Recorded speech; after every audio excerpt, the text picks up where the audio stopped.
You've heard of big D energy. Well, this video is about big V energy, but not the cool feminist kind you might be thinking of. This is the kind of V energy that powers spaceships built by the nasties. And yes, that is a code word. This bizarre story starts with this fellow, Edward George Bulwer Lytton, an English politician and writer who pioneered both the science fiction and horror genres and coined a number of sayings like "the pen is mightier than the sword," "pursuit of the almighty dollar," "the great unwashed," and the widely parodied opening line, "It was a dark and stormy night." In 1871, Bulwer Lytton published this book, Vril, the Power of the Coming Race, which is about an advanced civilization called the Vrilya, who survived the Great Flood by migrating underground, where they developed their psychic abilities and learned to harness a mysterious power called Vril that could be used for both constructive and destructive purposes. The book also gave rise to the Hollow Earth conspiracy theory, the idea that there's some advanced civilization that lives deep beneath the Earth's surface, in the Earth, which is hollow.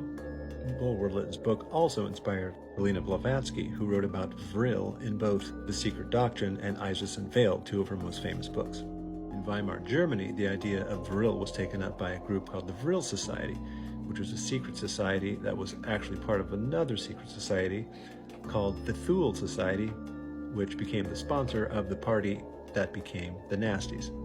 After World War II, the idea of Vril was taken up by another group called the Vienna Circle, who were into Ariosophy, the wisdom of the Aryans, which was essentially the nasty version of Theosophy.